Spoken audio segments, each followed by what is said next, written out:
Kabar duka tengah datang dari dunia selebriti aktor Randy John. Jelang pernikahannya dengan Glensa Cisara, ibunda Randy John, Sabartina MC Tepu meninggal dunia pada Sabtu 12 November lalu. Sabartina MC Tepu meninggal dunia di Rumah Sakit Permata Cibubur, Jati Sampurna, Bekasi, Jawa Barat. Sembari menangis, Randy John mengungkapkan penyebab sang ibunda meninggal dunia di usia 60 tahun. Dijelaskan, Randy bahwa sang ibunda memiliki riwayat penyakit lambung. Dilansir YouTube Intens Investigasi pada Minggu 13 November 2022.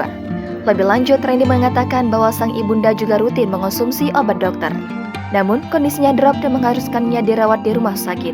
Karena sang ibu dirawat di ICU, maka hanya tim medis yang menjaga. Randy John yang tidak bisa berada di sisi sang ibu akhirnya pulang. Sebelumnya, Randy John sudah sempat merasakan hal yang mungkin terjadi. Namun ia membuang pikiran itu jauh-jauh dan berharap sang ibunda sembuh. Namun, takdir berkata lain. Randy John harus mengikhlaskan kepergian sang ibunda Sabrina.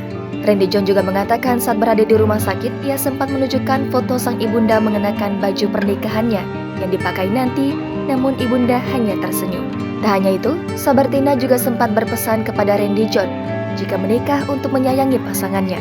Seperti diketahui, Randy dan Glensa pemeran sinetron Ikatan Cinta ini resmi bertunangan pada 18 September lalu. Setelah 1 tahun menjalin hubungan, Randy dan Glensa berencana menikah dalam waktu dekat. Kedekatan Randy dan Glensa pun digadang-gadang adanya kedekatan keduanya di lokasi syuting Ikatan Cinta. Jangan lupa subscribe, share, komen, dan like ya!